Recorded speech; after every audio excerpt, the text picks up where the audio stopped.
There are a lot of recipes out there for cranberry relish and cranberry sauce, but this is the best recipe for cranberry relish. First, you're going to need a 12-ounce package of fresh cranberries, one navel orange. We use the navel orange because they are seedless. You're going to need a cup and a half of sugar. You're going to need one tart apple. I'm using a Granny Smith, but you can use whatever you like. You're going to need a half cup of chopped walnuts. And if you want to spice things up a little bit, add one small jalapeno, 3 or 4 mint leaves, a tablespoon of ground ginger. Some people like ginger, some people like Marianne, but that's a whole nother story. We'll talk about that some other time.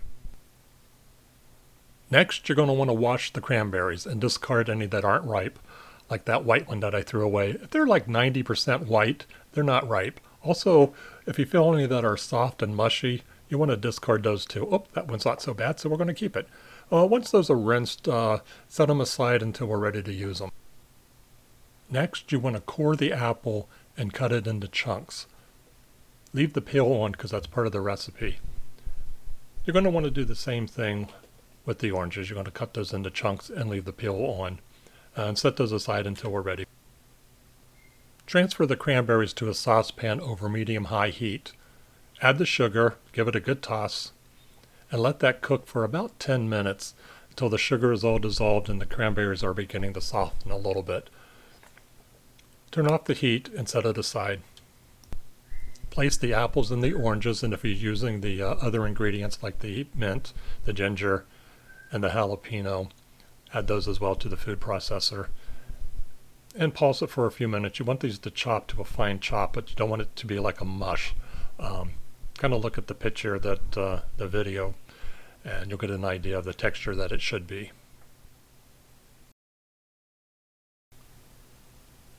Okay, now you're going to add your chopped ingredients to your cranberries. Here's a little fun fact. Did you know that only 5% of fresh cranberries are sold to the public? The rest is sold to food manufacturing companies such as the companies that make the canned jelly cranberry sauce. You know, that nasty stuff that's like a big sludge. Ugh, I'm going to have nightmares now thinking about it.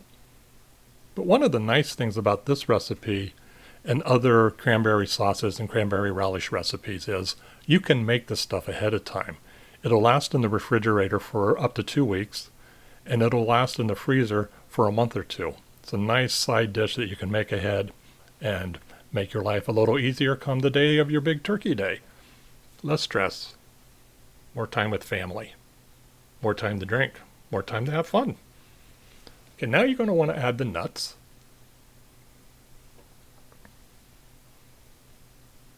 And give those a good stir, fold those in, mix it all together.